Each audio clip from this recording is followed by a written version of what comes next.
Come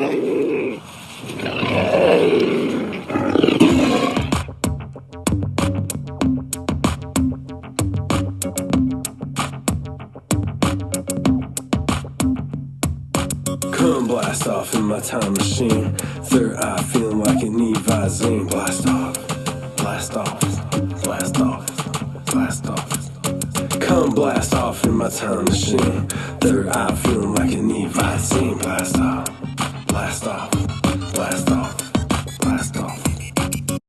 Sharon Eby is an author, cultural anthropologist, ufologist, Fortean researcher, and Bigfoot investigator. Science degree, a BA with a specialization in anthropology, plus a certificate in applied anthropology.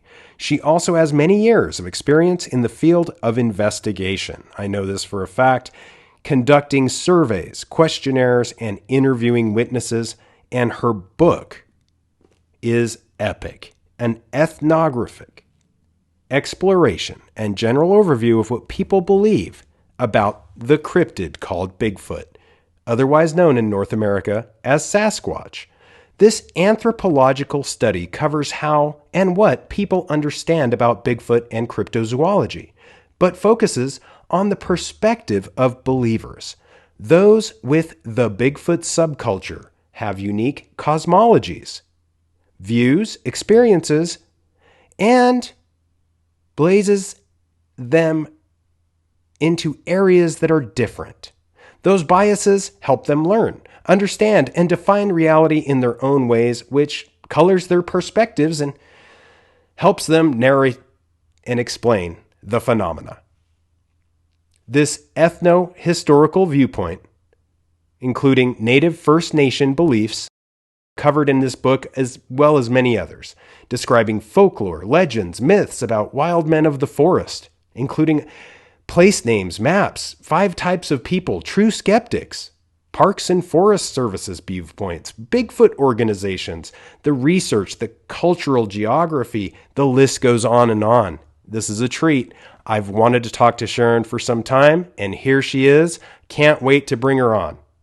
Before we do, if you haven't checked out HeroParanormal.com, check it out. That's it. That's my spiel.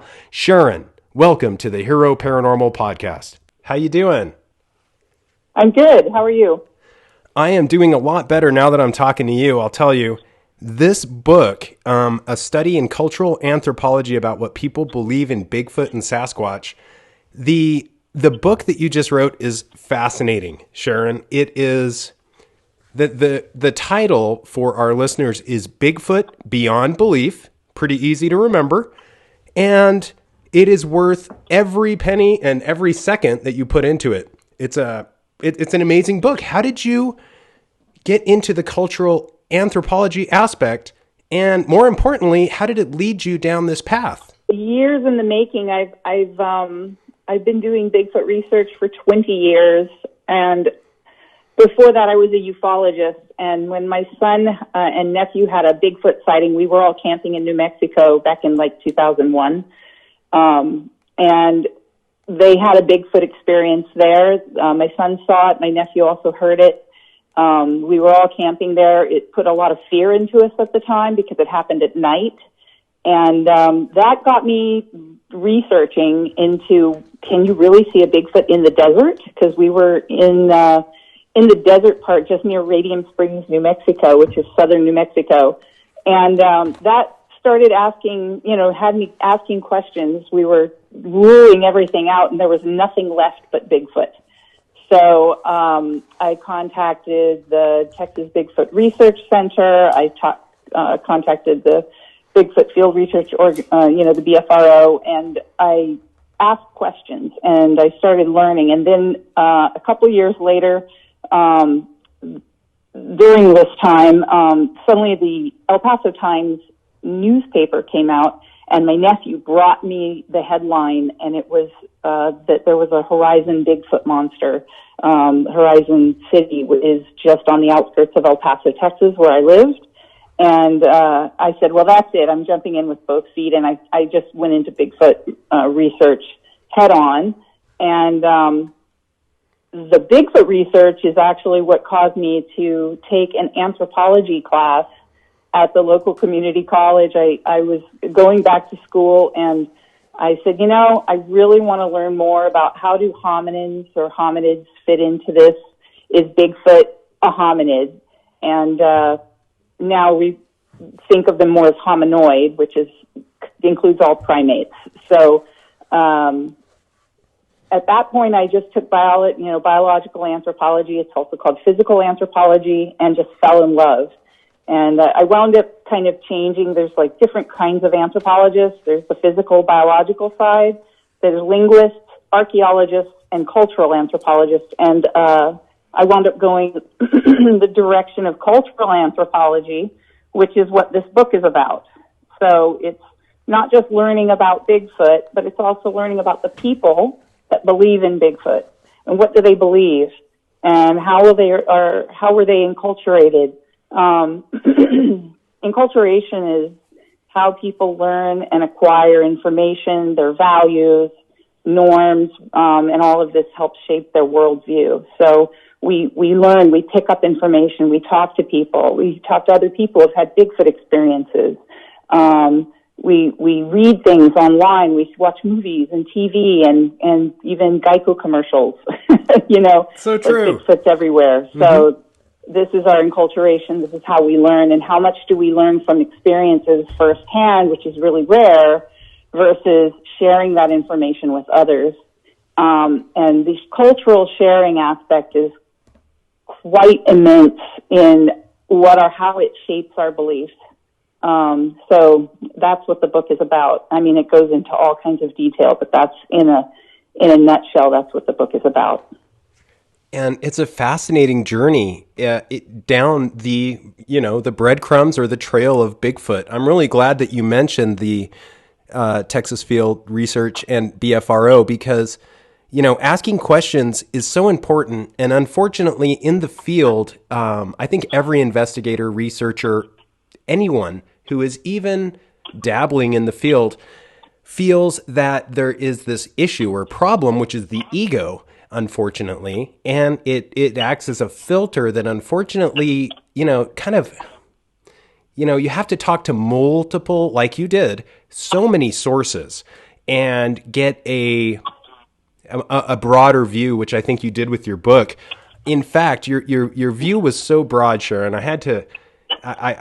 think it's amazing that you really go into detail about everything: unconventional aerial phenomena, ufology, expert investigations by Mr. Robert Bigelow, amazing phenomena, and the people involved that are making the machine move forward, trying to understand. And Bigfoot is a very, very integral part of this.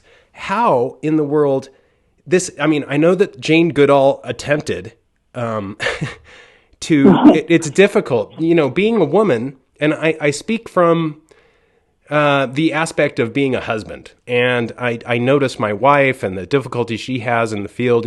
It's difficult to be a woman and blaze through this type of stuff the way you have. How have you done that and kept so motivated and clear on your mission? I wandered all over the place. I can't say I was real clear at any time. It was sheer interest, and I love the mystery, and I love solving the mystery, and I love researching and investigating. I love field research. It really started out as personal interest because I read about Bigfoot growing up all the time. It was just kind of in the back of my mind. It wasn't something that I really pursued strongly until my son had that sighting. And that experience kind of affected all of us. And you have what's called a liminal experience.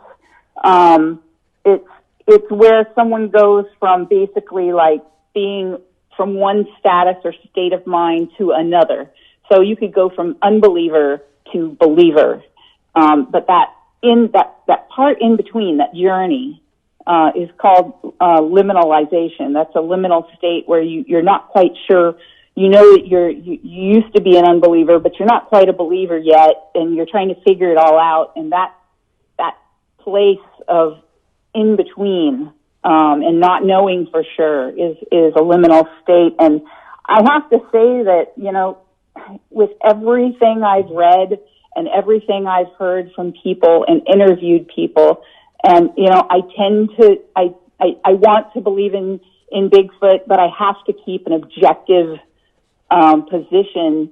And I tend to stay a little bit in that liminal state, because what is Bigfoot? Even if you try to define what Bigfoot is and you listen to all the different backgrounds of people, and their opinions, they sometimes do not mesh. So who is right and who is wrong?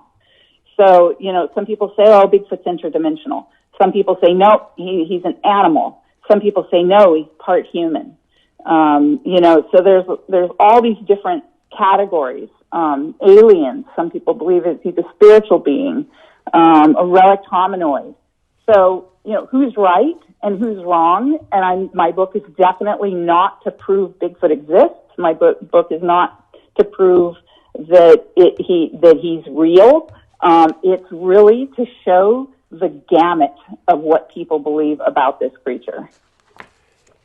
So well said. Oh my gosh, so well said. And an excellent example of how your book represents that exact feeling is on page 29, if you don't mind me reading the very last sentence. Okay. It says, let's see here.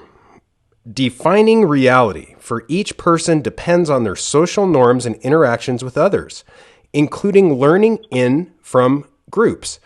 But ultimately, it is up to the individual and their own research and investigation as to what they think Bigfoot is or is not. And I think the important thing is Bigfoot is or is not. It's the mysterious man of the mountain, at least some of us, like myself, it took me so much later in life to even scratch the surface. And that place of in between, that liminal state, that moment that, you seem to be a person, at least outwardly, that lives in that moment, in that moment, which can be utilized as a liminal state. And how do you go about doing that? I think it's fascinating. Just trying to stay objective, I think, is not choosing to believe one particular view, because as soon as you label it, and you say, oh, this is what Bigfoot is, as soon as you do that, you've pigeonholed it, and you've completely eliminated, in part at least, if not fully, other categories or other possibilities of what Bigfoot is or might be. Let's just say, for example, Bigfoot is an animal. There's no human type thinking or language or anything like that. You've got a completely different creature. Now, this could be an alien creature that some alien dropped out of a UFO and it's running around in the woods, and there's some people who believe that. But then you've got the interdimensional camp, and they say, no, Bigfoot can disappear. Yes, he's out there, and he may be or may not be alien, but he's interdimensional, and he can come and go into the third dimension and be physical and bleed and the whole bit, or they can they can camouflage themselves and go invisible and change their state and turn into an orb of light. And so at that point, you're talking about something completely different.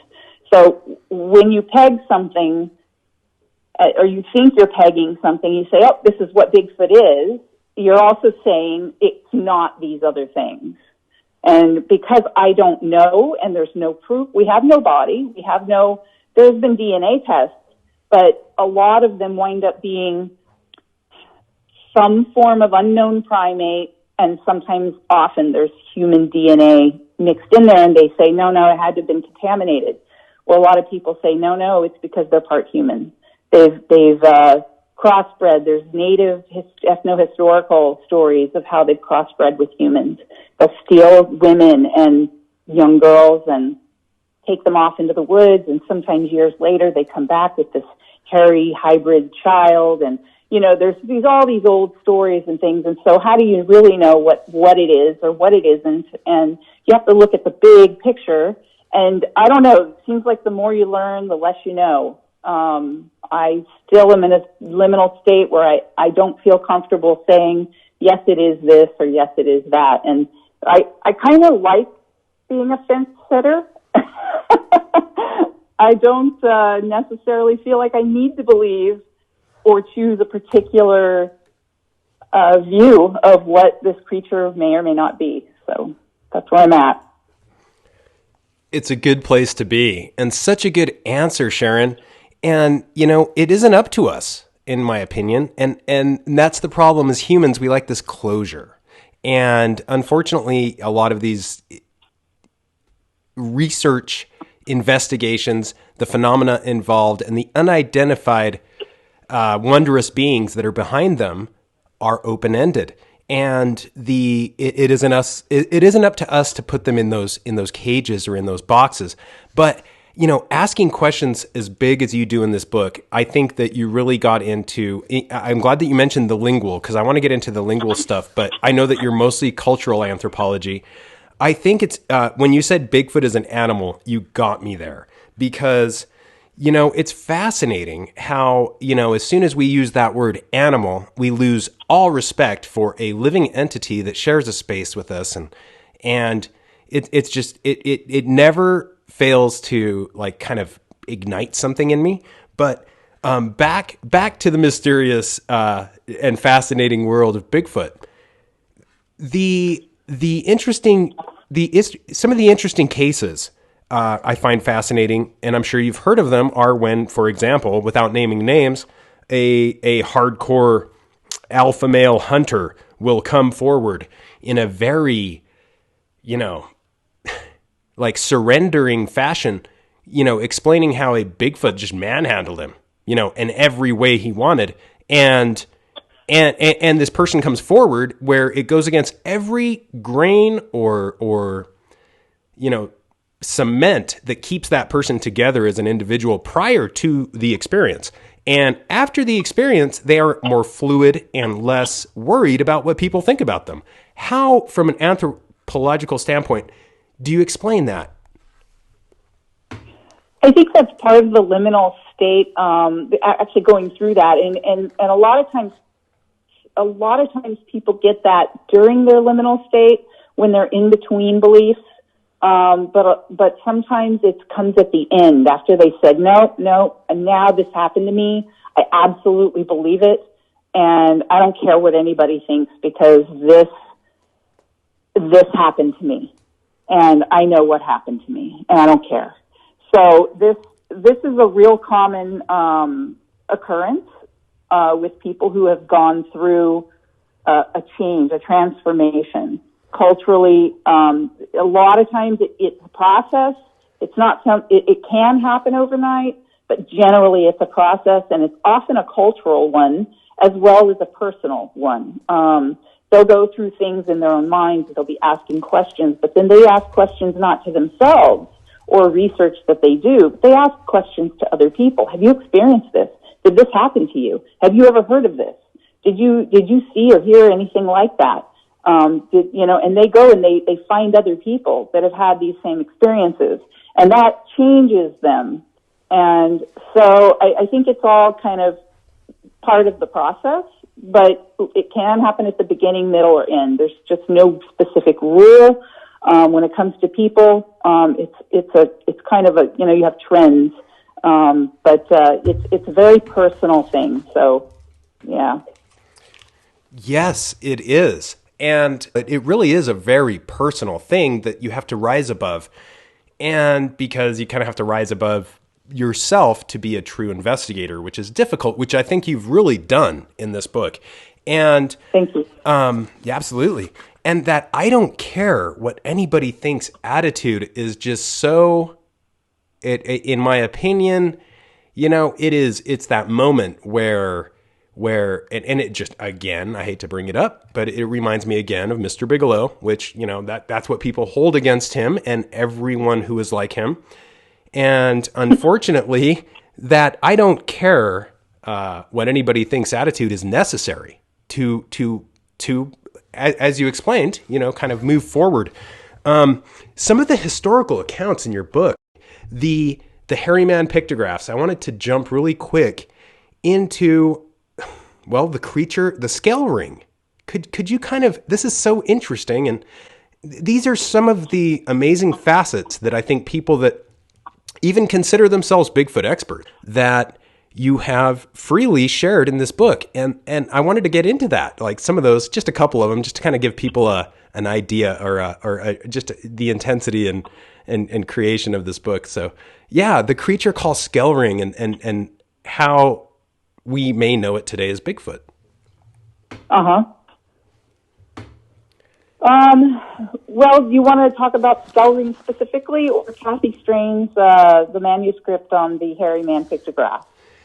Well, kind of. Well, I want to talk about Skellring first, the hairy man pictograph, because I think it sort of leads into it. Which this is what your book does. Is it's like a conveyor belt of information that I think you've freely shared. And the hairy man pictographs. I mean, a lot of pictographs, petroglyphs, and the like show things that people mock and and deface and disturb, and in reality, this is some of the greatest anchors we have to the past. Yes, it's true. The archaeological evidence of pictographs or petroglyphs, sometimes it's up for debate on interpretation, and sometimes we have to go back to whether those are living stories among tribal peoples today, and how much has changed because culture changes over time. But the hairy man that Kathy Strain has discussed in this paper, I go into that a little bit. I had her approve that before we published this. But those are pictures that are in archaeology. They have this. It's physical evidence. This is like an actual story on a rock. That someone put there a long time ago. And how do we interpret that? Is it really what we think it is? The Tule River Indians today still talk about stories, regarding those pictographs. But there's other historical accounts, and that goes into Leif Erikson and the one you were talking about a minute ago. Yeah. The Skellring. That's an old story in mythology and folklore, which, it was from the Sasquatch Chronicles blog, and the oldest account of Bigfoot was recorded in 986 AD by Leif Erikson and his men. During their first landing in the New World, the Norsemen wrote about man-like beasts that were horribly ugly, hairy, swarthy, and with great black eyes. They called this creature Skellring. People believe the creature Skellring is what we know today as Bigfoot. This is the earliest recorded encounter with Bigfoot or Sasquatch, according to that writing in 2018. However, what I also mentioned after that is that it's not necessarily historically accurate, because you can go to Wikipedia, of all things, which is not necessarily the most reliable. If you're doing a paper, if you're in college, university, you try to write a paper and use Wikipedia as one of your resources, they're going to laugh at you and say, no, you need to go back and find something reliable. However, it's great for just common everyday information, and you can fact check some things using Wikipedia. And when you look up the Skellring, it's also called Skraeling, as mentioned by Leif's brother Thorvald, and he was died and buried in Vinland, which is now called Newfoundland. Now I'm in Nova Scotia, so that's not very far away from me. No. But the natives called, and this is a quote from Wikipedia, from Saga of the Greenlanders. The natives, called Skraelings by the Norsemen, return with a larger force and attack Thorvald and his men. The Skraelings fire missiles at them for a while and then retreat. Thorvald receives a fatal wound and is buried in Vinland. His crew returns to Greenland. And then they talk about Skraeling in more detail.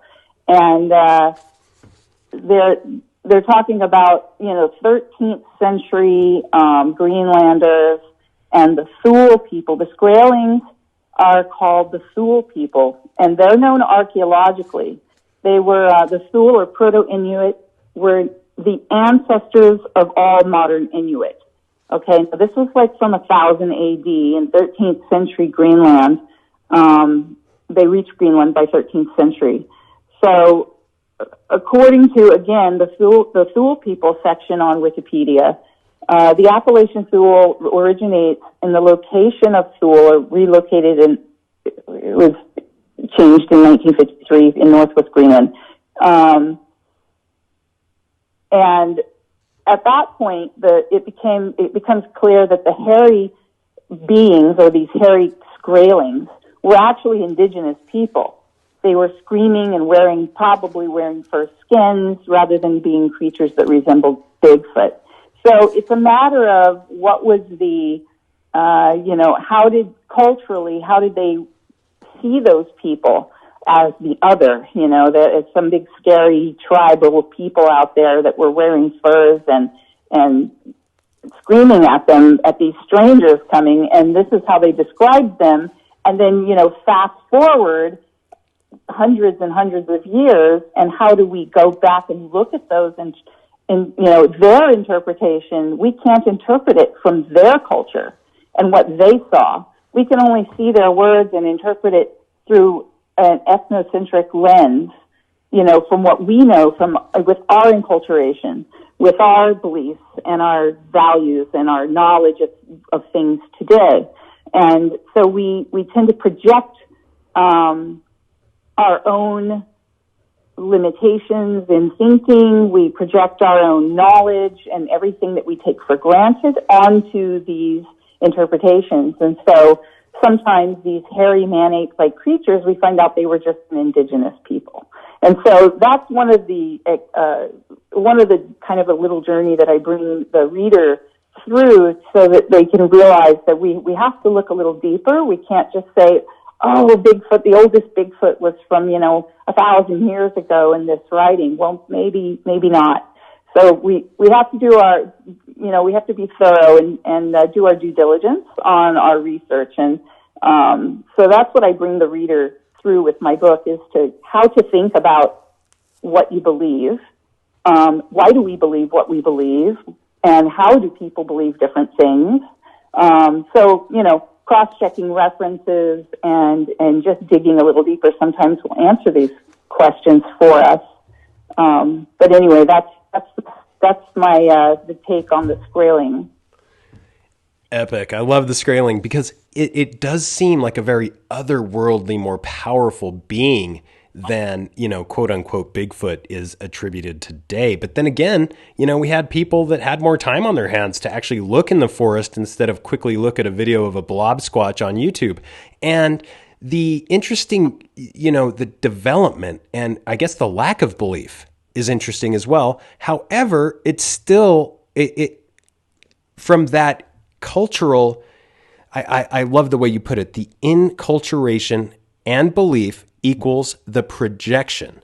And that, I think, that formula, there's still so much belief in Bigfoot that it is impossible to deny the belief in Bigfoot without zero evidence for most people that live very closely packed together in cities.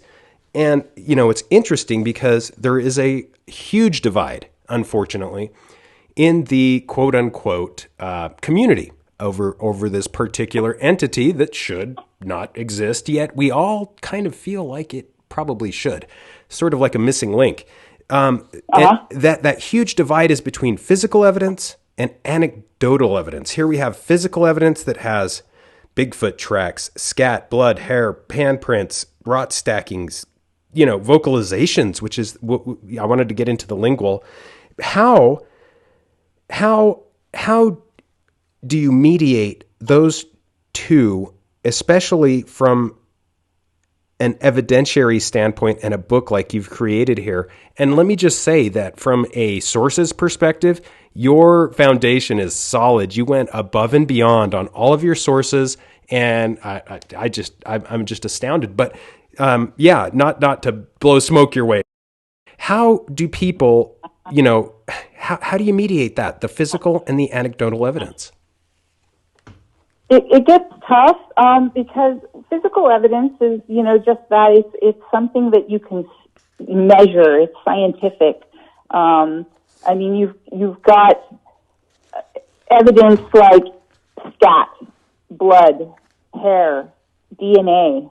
You've got physical prints in the mud, tracks, footprints, handprints, and fingerprints on. Sometimes someone will be in their cabin in the woods and their car's outside, and they'll hear these noises outside and see a being walk by their window, and then in the morning they'll see like a handprint on the window, and it's huge. And these are all, how do you explain that? And then you've got the anecdotal evidence, which is a different kind of evidence. It's not, the way I put it in the book is that it refers to anecdotes such as stories collected using informal methods like personal testimony. So it's not that anecdotal evidence is it's different than physical evidence, because what it does is it's not about what is the truth. It's about stories that kind of point to the truth. And so there's a lot of cultural factors. Some of the anecdotal evidence that I list are tree knocks or wood knocks, what they call wood knocks. So they someone's in the woods and they hear this wood knocking, and they're like, oh, that's Bigfoot. But we don't really know because we don't see that. We just know that they do that. How do we know that? Because someone else has heard it before in association with a Bigfoot sighting. Sometimes there's smells. I smelled what I believe is one, but I can't say for sure. I just know that what I smelled and what happened. And it's zapping and infrasound. Those are other ones. Some people get it's like their brain goes on the fritz, and they sometimes feel sick and dizzy, or they feel like they need to get out of there. They have mind speak happen, where they hear a voice strongly say, get out of the woods or leave. Sometimes people will see eye shine. Now, eye shine is a different couple of different things. You have eye shine that is a reflection of a light. So that could happen. Different animals have different colors of eye shine, sometimes gold, sometimes red, sometimes green, different shades of different colors. But that's like if you shined a flashlight or headlights or something like that, and their eyes shine when an animal crosses the road. And then you've got eye glow, which is where there's no light source other than from within the animal's eyes themselves. That freaks a lot of people out, and they're often red when they're seen like that, but not always red, sometimes green or other colors, but usually red. These are all anecdotal evidence. These are like, there's no proof that happened. You got a picture. Pictures are physical evidence, but then you get back to the interpretation, which falls back on the cultural aspect. Camouflage, people seeing Bigfoot go invisible, seeing Bigfoot swimming, their diet that they eat, things that they hunt, whether they live in caves, people that get trauma and serious PTSD symptoms from seeing a Bigfoot. Having one of my own witnesses, Juliana Perez, she's had a Bigfoot attack her in outside of El Paso in Horizon. Horizon City is again where I did the first Bigfoot investigation I ever did, was right there out in the desert. And it just seems there's these trends and things that happen in desert sightings. And one of them is that the people that see them get very scared. And, she had physical evidence. This thing tried to attack her. She actually had burn type marks on her body where it touched her with some kind of, what she thinks was some kind of energy, because it barely touched her, and yet it burned her for 3 days, and she smelled sulfur even in her hair, like it was emanating from her body. And so this is physical evidence, but we got pictures, which are physical evidence, but of her wounds and scratches on her legs and things, where she was trying to get away from this thing through the brush. and anything that happens with paranormal, Bigfoot intelligence, Bigfoot families, these are all anecdotal evidence. And, you know, sometimes they overlap. You know, a Bigfoot attacked me. That is, you know, if you have physical evidence of that, that's one thing. But then there's the cultural aspect. I interviewed not just her, but we went out to the site and saw exactly where this happened. And sometimes some of the information doesn't seem to make sense, you know, because she saw this thing come up out of a hole in the ground. Well, we didn't even find the hole, but granted, it was later when we went back. So maybe it had been filled in. We don't know. But when I interviewed her husband, he verified, yeah, my wife was screaming. She went to the bathroom right behind the trees here in the brush, and then she was screaming and running back and forth, and we were trying to get her, and it scared him very badly. It scared her very badly. But the clincher was the little boy, their son, and he was only, if I remember right, he was about 6.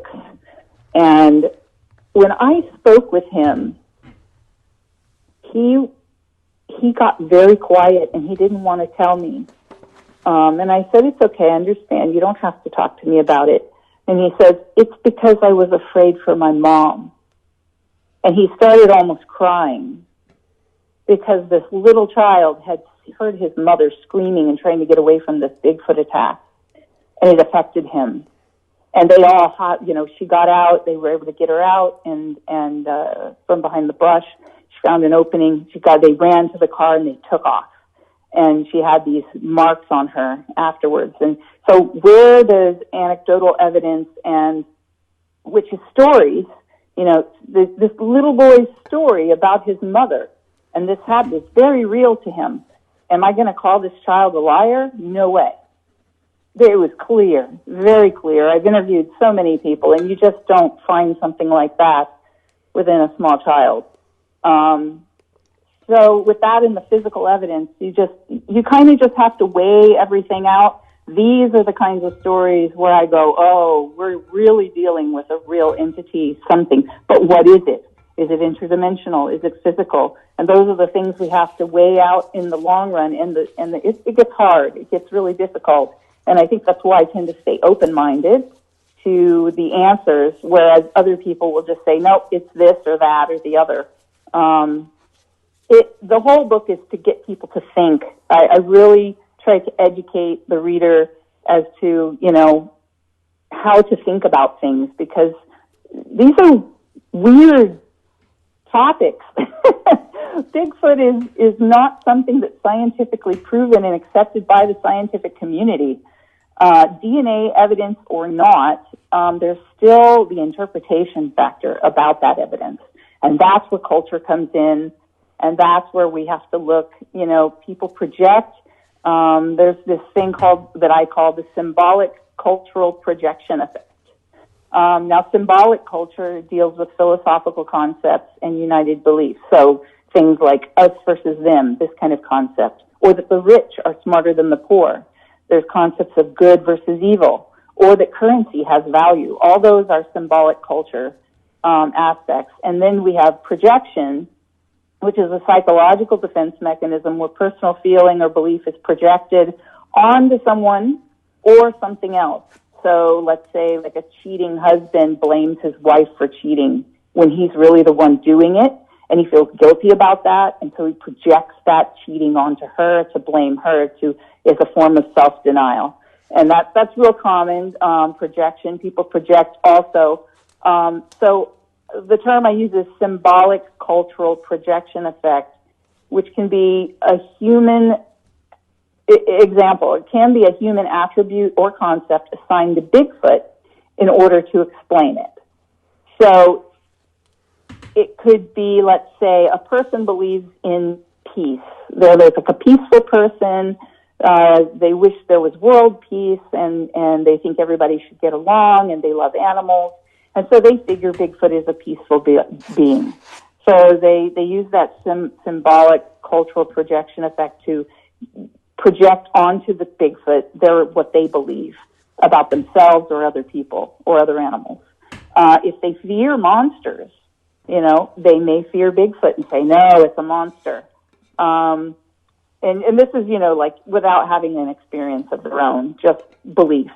Joseph Campbell talked about types and myths. Bigfoot can be a kind of monomyth, which is a single myth template like archetypes. Bigfoot can be a friend, a trickster, a guardian, a shadow being, or even a hero in some cases. And then not only projection, but we have anthropomorphization, which is projecting one's own ideas and habits onto Bigfoot, like Progressive Insurance's commercial, where it assigns the name Daryl to Bigfoot, which happened. We saw that in the commercials last year. And Geico's Sasquatch using a toilet or taking selfies, or the caveman at the airport, those commercials. That's a way that people anthropomorphize Bigfoot and turn him into kind of like a human by putting those human traits onto Bigfoot. And, that's just for commercials and for fun. And it's funny, but that's what people naturally do. We take our own stuff and we project it onto the Bigfoot and say, Bigfoot must be this because that's what I believe.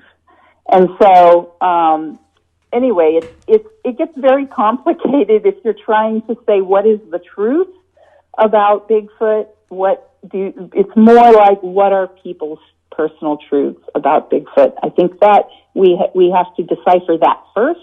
Start at its most basic element when we talk to people, is find out what they believe. We can figure out their liminal state. We can figure out their cosmology.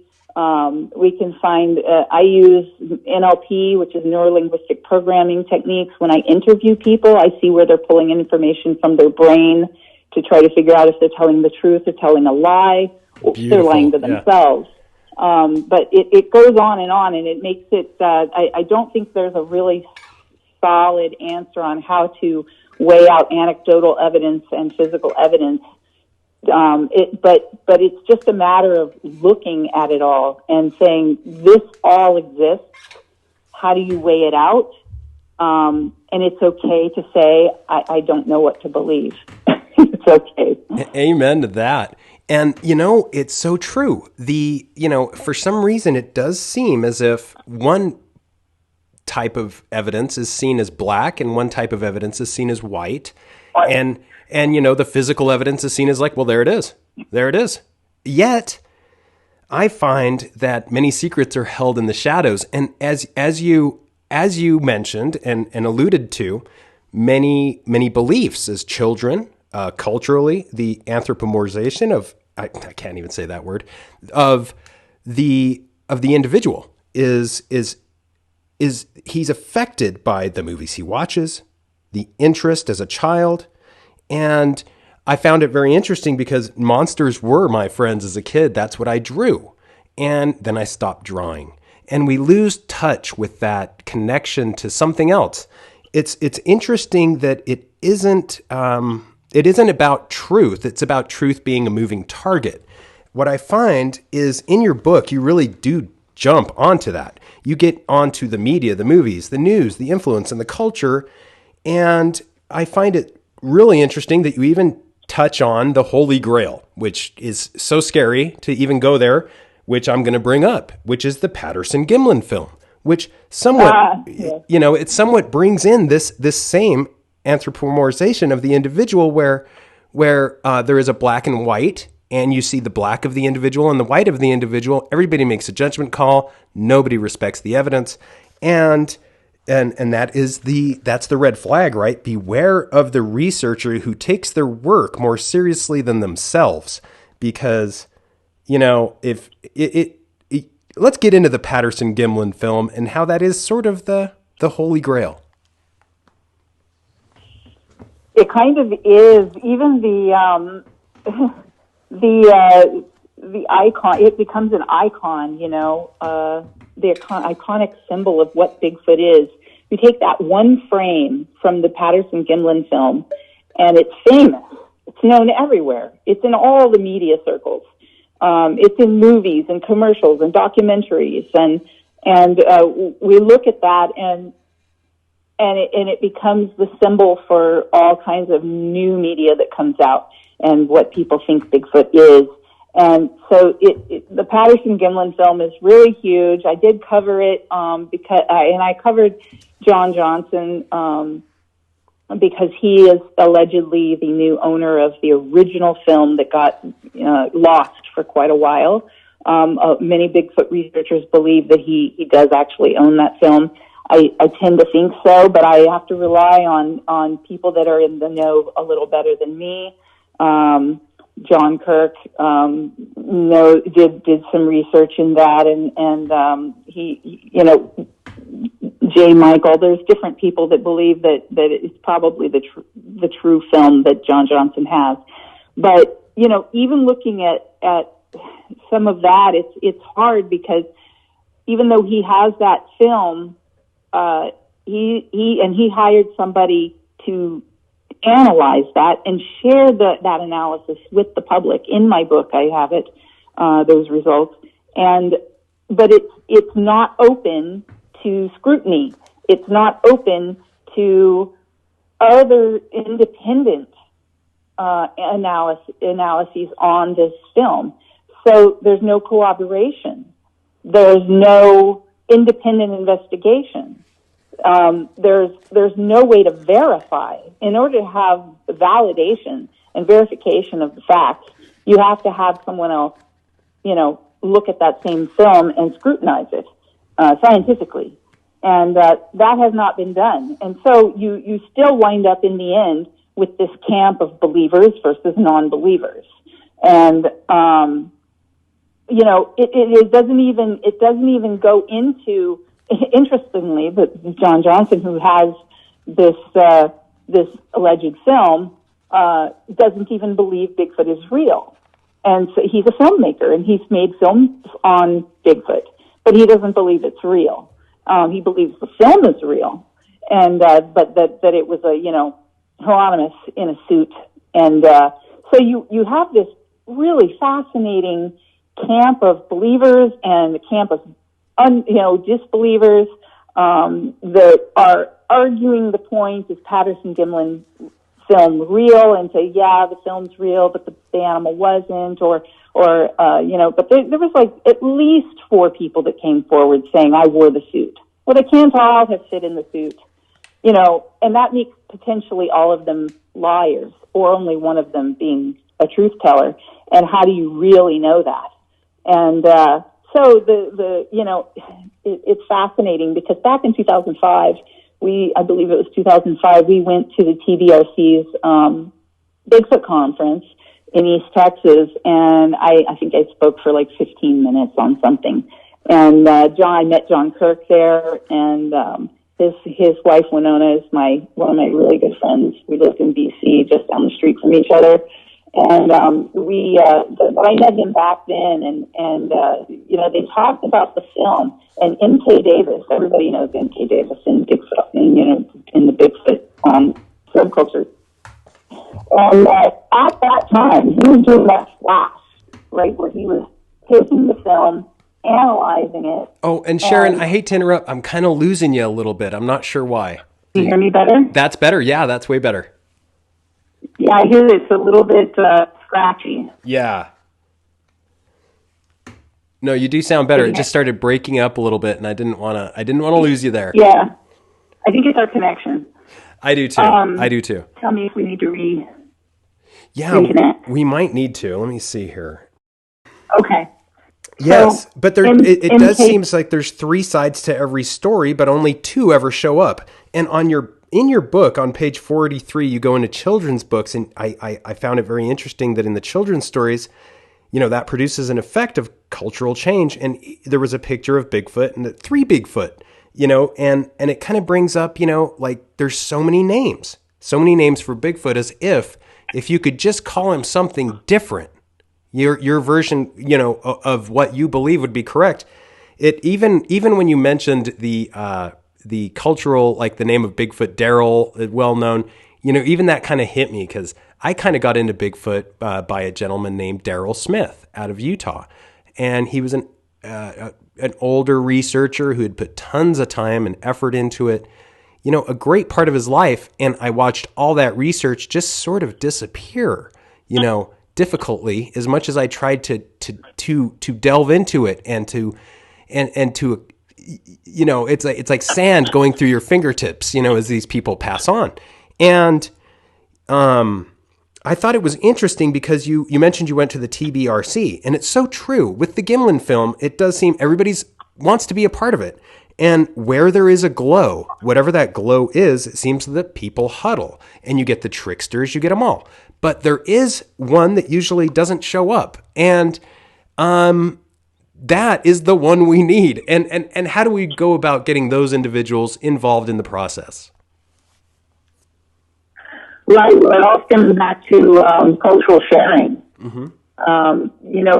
It's getting in touch with each other and finding those answers that we're looking for. And do they really have answers, or are they repeating or parroting information that they learned somewhere else?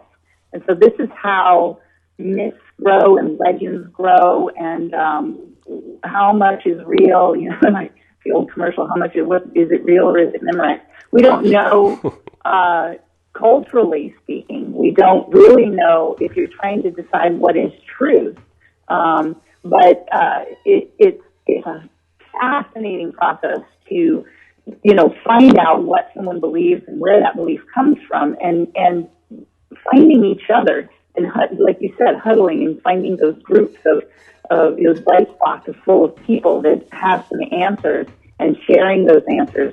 It's that's what it's really all about when it comes to cultural anthropology, because it looks at our enculturation, it looks at our liminalization, it looks at cosmology and what people's worldviews are, and how was the world made and what's our place in it, and that ties into religion, and it ties in, people's political, even the surveys. I did a survey and found that there's a very small minor percentage that are pro-kill, and most people are no-kill for Bigfoot. They don't want to kill Bigfoot, but some feel like we need a body. And so you've got these different answers from different people believing different things. And it's fascinating, and they tend to find each other and huddle in groups. And it's interesting, is I get more interested. It's like the phone breaks up more. I'm like, darn it.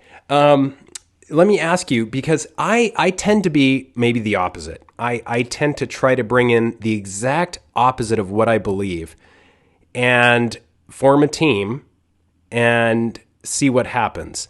But that mainly from a Bigfoot perspective is because I have so much, and maybe I shouldn't, this is the problem that we have. And as human beings, I have so much belief that there will never be a body, that it's such a magical situation, scenario, or phenomenon that, that I guess I go a little too far out on the branch, and I don't mind mixing with the kill variety crowd just because I've rationalized it in my own mind that they're a necessary part of the enigma, whether favorable or not, and the favor, we don't know. We don't know what the favorability is. Again, this is where the human aspect comes in, and it just tends to muddle and muddies the water from an investigative standpoint.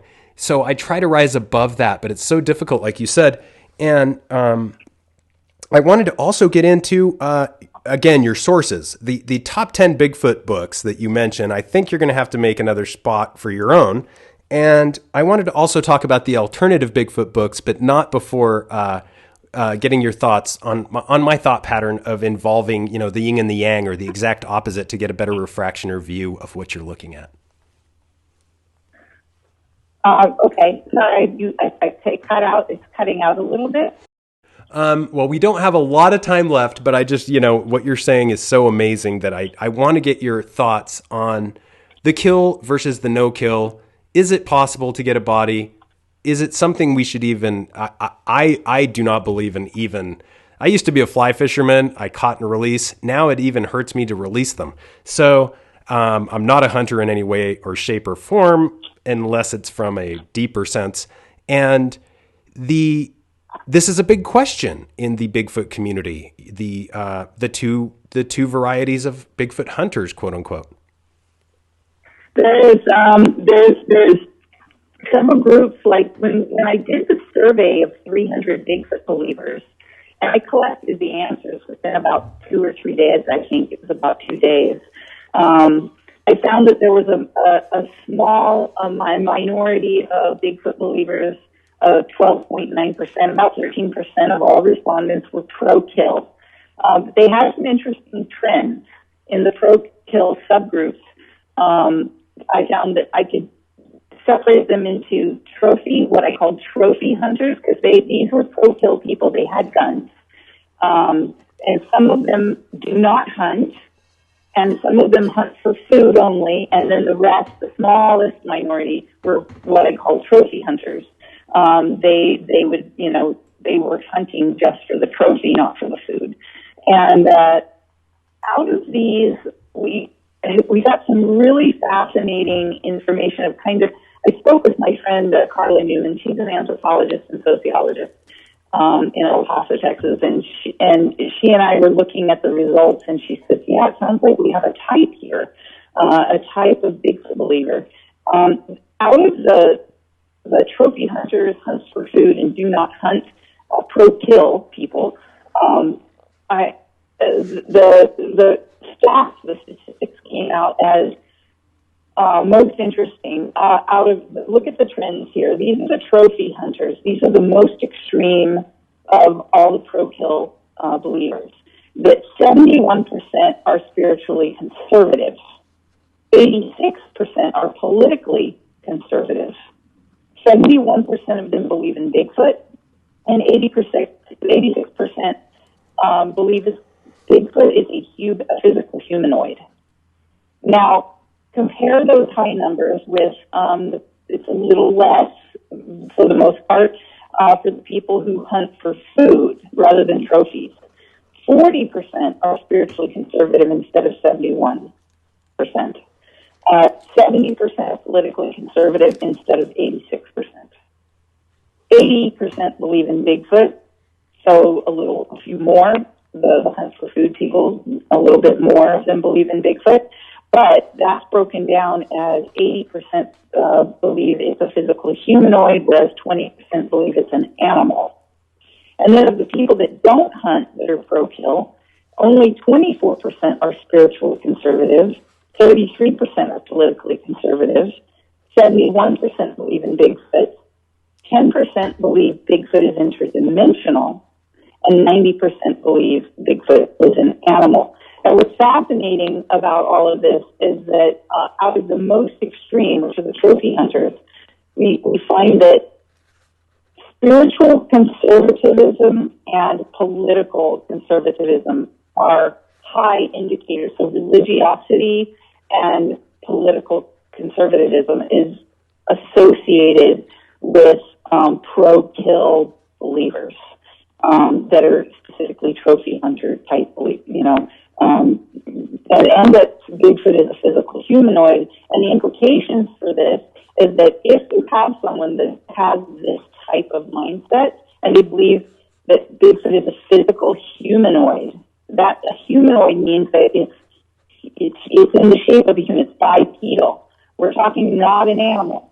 We're talking about a creature that is very similar to humans, may have language, and they are pro-kill, and they want to kill Bigfoot when it's very much like a human. And so there's these ethical considerations that arise naturally in people's minds when they look at this little tiny subgroup of Bigfoot believers. And it's just a fascinating thing, when you get to the no-kill people, you get 79% of them are some form of Christian, and maybe it's more interdimensional or just an animal or whatever. So you've got these fascinating trends on both extremes, and it's you don't even know what to do with it at that point. You just say, "Wow, that's really interesting. Let's see what happens in the future and see if there's a trend that goes, just follows some direction."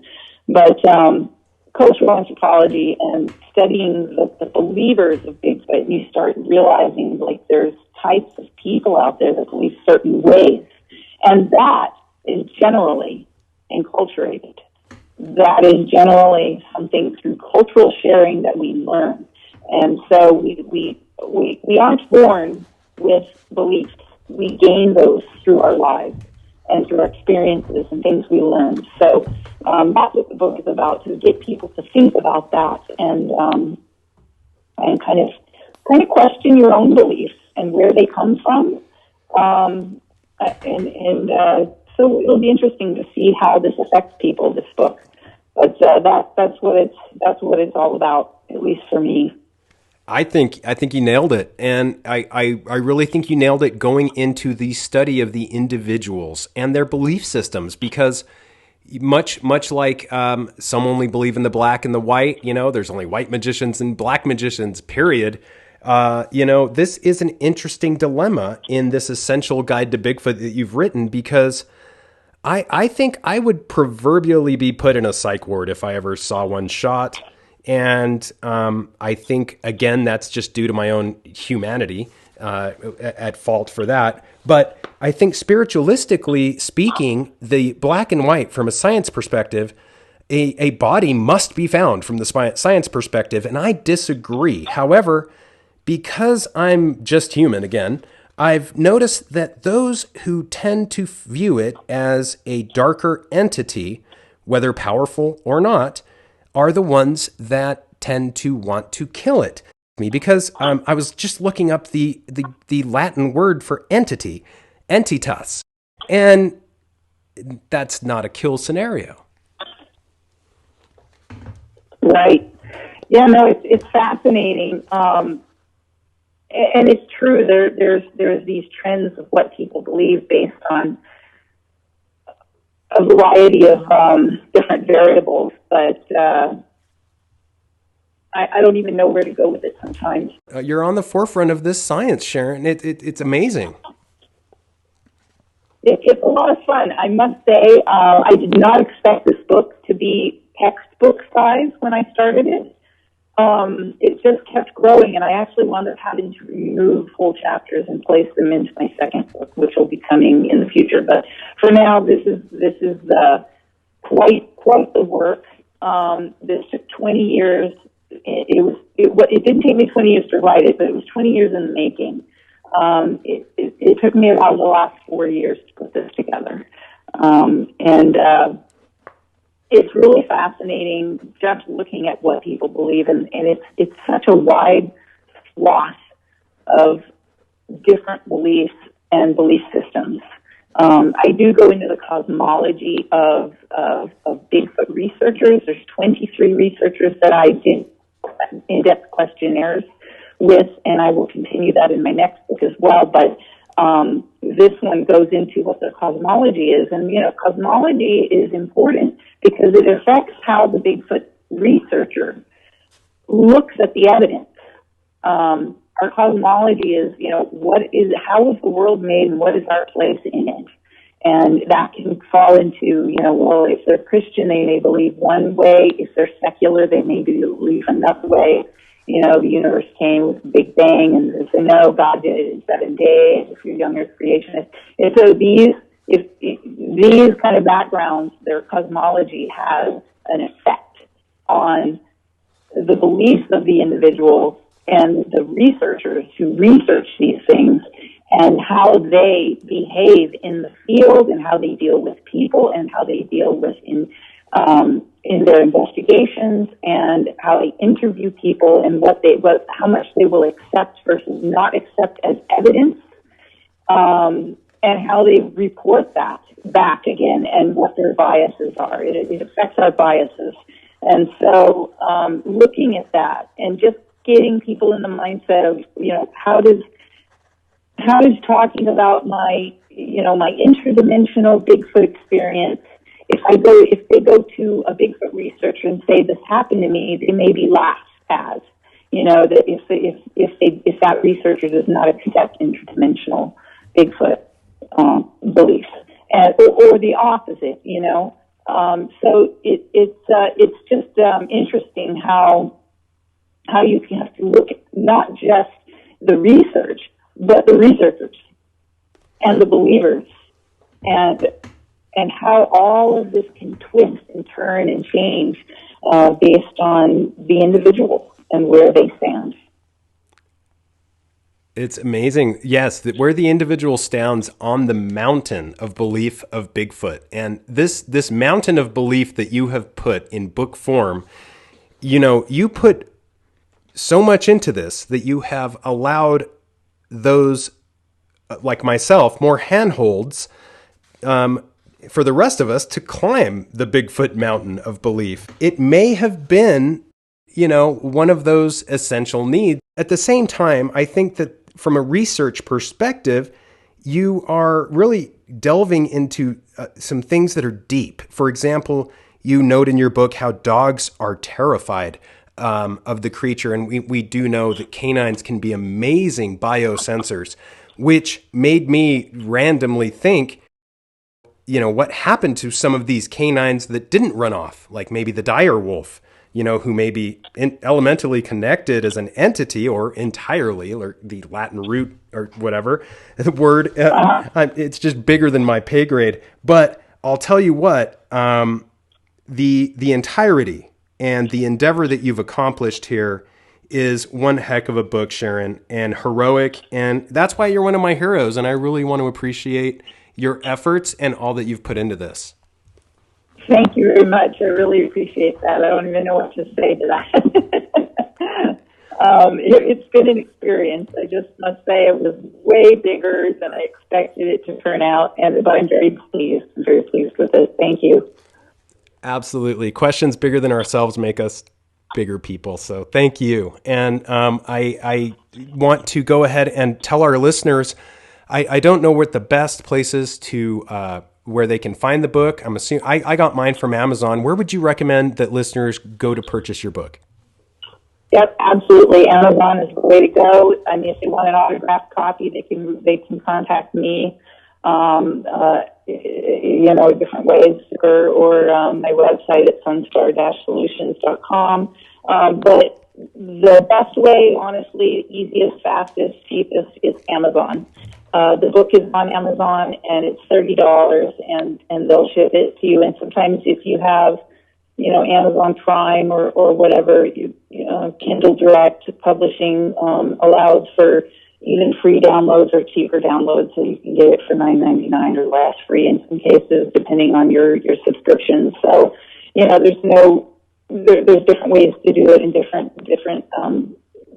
prices, so for different price points for different people. So it's pretty easy online. Online is the way to go. So epic. Such a great job. And you just did such a great job of making it happen, and you fulfilled your duty, in my opinion. Very righteous journey through the belief of Bigfoot and beyond. And in conclusion, just want to say thanks for everything else you do. I'm amazed at all the other things that you're involved with. And for our listeners, I definitely recommend they buy the book and keep up with the research that you're doing.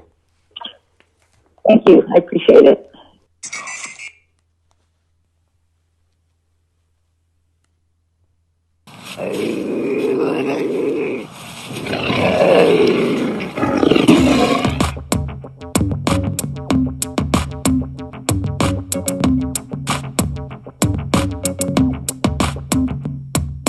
Come blast off in my time machine. Third eye feeling like an Visine. Blast off, blast off, blast off, blast off. Come blast off in my time machine. Third eye feeling like an Visine. Blast off, blast off, blast off, blast off. Come blast off in my time machine. Third eye feeling like an Visine. Blast off, blast off.